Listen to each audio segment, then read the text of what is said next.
अगली खबर का रुख कर लेते हैं। अगली खबर भी आपको बता रहे हैं देहरादून से ही, जहां बीजेपी में दावेदारों का पैनल तैयार हो चुका है।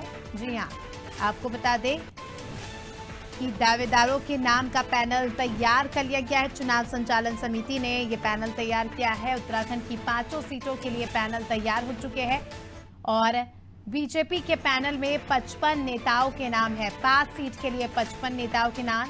हाईकमान 5 नेताओं के नामों पर मुहर लगाएगा। ज्यादा जानकारी ले लेंगे, खबर को ज्यादा समझने का प्रयास करेंगे। सोनू लगातार हमारे साथ जुड़े हुए हैं। सोनू, जल्द ही लोकसभा चुनाव होने वाले हैं, उसके पहले प्रत्याशियों के नाम की घोषणा होनी है और बताया जा रहा है कि अब उत्तराखंड में दावेदारों के नाम का पैनल तैयार कर लिया गया है। देखिए, बीजेपी के जो रणनीतिकार हैं वो अलग अलग स्तरों पर जो हैं वो चुनाव की तैयारी में जुट चुके हैं और ब्लॉक से लेकर प्रदेश स्तर तक के जो पार्टी के पदाधिकारी हैं वो लगातार प्रयास कर रहे हैं कि जो आने वाला लोकसभा का चुनाव है उनमें चुनावों के जो परिणाम है वो बीजेपी के नेताओं की इच्छाओं के अनुरूप आए। और इसी परिप्रेक्ष्य में हम इसको देख सकते हैं कि अब जो पार्टी के 5 लोकसभा सीटों के जो दावेदार हैं उन सभी के प्रस्ताव समिति की जब बैठक हुई तो उसमें लिए गए और उनके नामों का जो पैनल है वो तैयार कर लिया गया।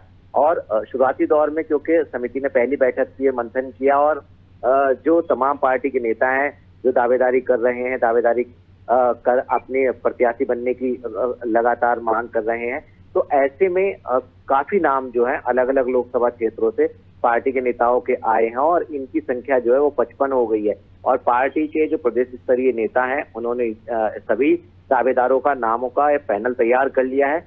अब ये पैनल जो है पैनल का प्रस्ताव वो केंद्र को भेजा जाएगा और केंद्र से 5 लोकसभा सीट के लिए 5 नेताओं के बतौर प्रत्याशी के तौर पर जो है नाम फाइनल किए जाएंगे। तो हम ये कह सकते हैं कि चुनावी इस वक्त बीजेपी जो है वो पूरी की पूरी तरह से चुनावी मूड में है और लगातार ये बैठकों का दौर जारी है और पार्टी नेताओं को जिम्मेदारी भी दी जा रही है और अब दावेदारों के नाम सामने आ गए हैं। अब फाइनल किया जाएगा। ये देखना होगा कि जो इस वक्त सांसद हैं क्या पार्टी उन्हीं पर दांव खेलेगी या फिर नए चेहरों को चुनावी मैदान में उतारने बीजेपी जा रही है। जी बिल्कुल सोनू, अगर हम बात करें 55 दावेदार हैं 5 सीटों के लिए, महत्वपूर्ण सीटें हैं 5 और ऐसे में बीजेपी पार्टी को लेकर कहा जाता है कि बहुत ही चौंकाने वाले फैसले हर बार जो है बीजेपी करती है। जिस प्रकार से भी विधानसभा चुनाव में भी देखा, दूसरे राज्यों में जिस प्रकार से मुख्यमंत्री के नाम का चयन हो या प्रत्याशियों के नाम का चयन हो, चौंकाने वाले नाम हमेशा से सामने आए हैं। तो ऐसे में अगर हम बात उत्तराखंड की करें तो किन बातों का ध्यान रखा जाएगा प्रत्याशियों के नाम के चयन में? क्या एक्सपीरियंस देखा जाएगा, पॉलिटिकल करियर, या पार्टी को कितना समर्पित है नेता, ये देखा जाएगा?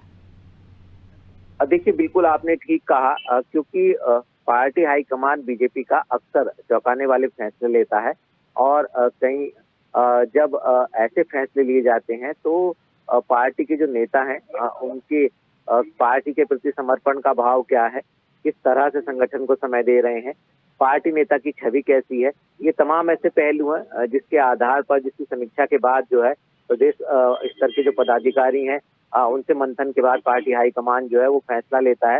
हाल ही की अगर हम बात करें तो जो उत्तराखंड बीजेपी के प्रदेश अध्यक्ष हैं महेंद्र भट्ट, उनको पार्टी ने राज्यसभा चुनाव के लिए उनका प्रत्याशी बनाया और उनको प्रत्याशी बनाने के बाद फिर ये कहीं ना कहीं जो पार्टी हाईकमान का जो निर्णय था ये चौंका देने वाला था और किसी को उम्मीद नहीं थी। तमाम नामों की चर्चा चल रही थी लेकिन महेंद्र भट्ट जो है कहीं लाइन में नहीं थे। तो इसी लिहाज से आपने ठीक कहा है क्योंकि आने वाले समय में पार्टी नए चेहरों पर भी दांव खेल सकती है और तमाम संतुलनों को साधने की कोशिश करेगी, क्षेत्रीय संतुलन, जातीय संतुलन, और जिस पार्टी के जिस कार्यकर्ता को बीजेपी लोकसभा चुनाव के लिए जिस लोकसभा क्षेत्र से उम्मीदवार बनाने जा रही है उसका जनाधार कैसा है और संगठनात्मक क्षमता उसकी कैसी है, यानी पार्टी में कार्य करने की जो उसकी कौशलता है वो भी एक आधार होगा और व्यवहार खास तौर पर पार्टी के नेता का कैसा होना चाहिए। ये तमाम ऐसे पहलू हैं जिनका एक संतुलन पार्टी हाईकमान बनाएगा और उसके बाद फिर जो एक उम्मीदवार है उसका नाम घोषित